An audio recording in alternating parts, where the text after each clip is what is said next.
اگلا سوال وسیم شیخ نے کیا ہے، کہتے یہ ہیں کہ منہ سے خون نکل آتا ہے، جب پھر کلی کرتے ہیں تو کلی کرنے کے وقت وہ پانی جو منہ سے نکل رہا ہے وہ بھی ناپاک ہے، کیا اس کے چھینٹے اڑنے کی وجہ سے دوسری چیزیں ناپاک ہو جائے گی؟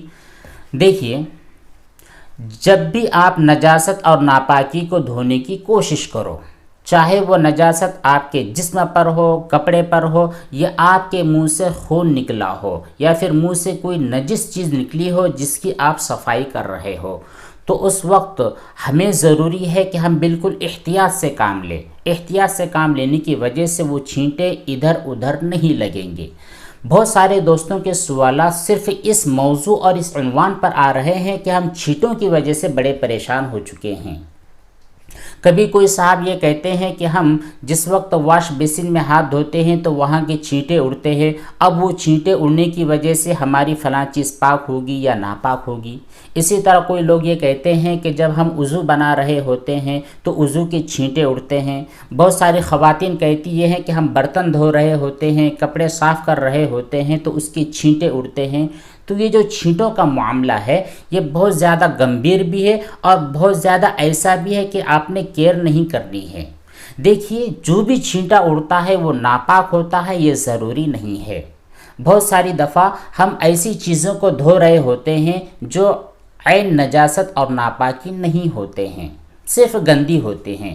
مان لیجئے ہمارا ایک رومال ہے، اس کو ہم دھو رہے ہیں، یہ صرف ڈسٹ اور دھول لگنے کی وجہ سے خراب ہوا ہے، اس کے اوپر ناپاکی نہیں ہے۔ آپ اس کو اپلائی کر سکتے ہیں کسی بھی چیز پر، اس پر صرف ڈسٹ لگی ہے، یہ ناپاک نہیں ہے۔ جب ہم اس رومال کو دھو رہے ہیں اور اس کی چھینٹ اڑ کر کپڑے یا بدن کے کسی حصے پر لگ رہی ہے تو کوئی بھی چیز ناپاک نہیں ہوگی، ایک چیز۔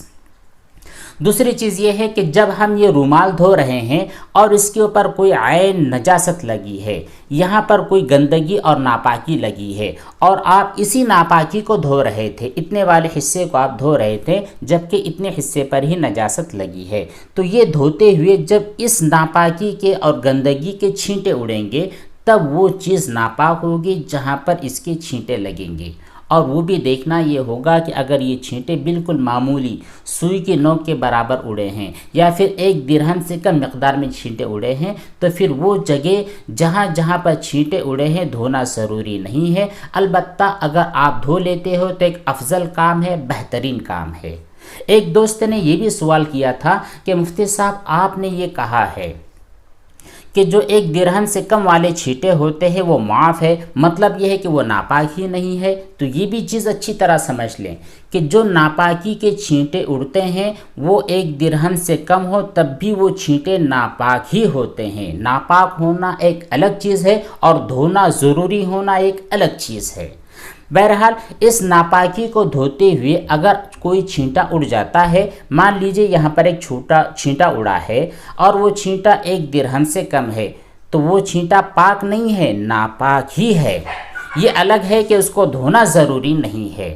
وہ چھینٹا آپ بھول گئے ہیں لگنے کے بعد اور آپ نے ویسے ہی نماز ادا کر لی ہے تو آپ کی نماز بالکل درست ہو جائے گی، نماز میں کوئی شک نہیں ہے۔ البتہ وہ جو چھینٹا ہے وہ ناپاک اپنی جگہ پر برقرار رہے گا۔ تو یہ تمام چیزیں آپ اچھی طرح سمجھ لیں۔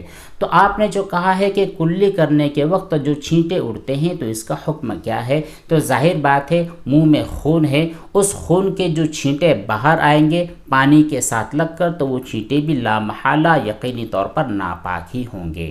اس لیے جس وقت آپ کلی کر رہے ہو، اگر آپ کے منہ کے اندر کوئی نجاست نہیں ہے تو کلی کرتے وقت ایک آدھ چھینٹا اڑ بھی جاتا ہے تب بھی کوئی کیئر نہ کرے، لیکن اگر ناپاکی والا چھینٹا ہے تو اس کو بالکل آہستہ سے اور اطمینان سے تھونکے، تاکہ اس طرح کی جو پریشانیاں ہیں، اس طرح کے جو شکوک اور شبہات اور وسوسے ہیں، اس طرح کے وسوسے جنم نہ لے سکے۔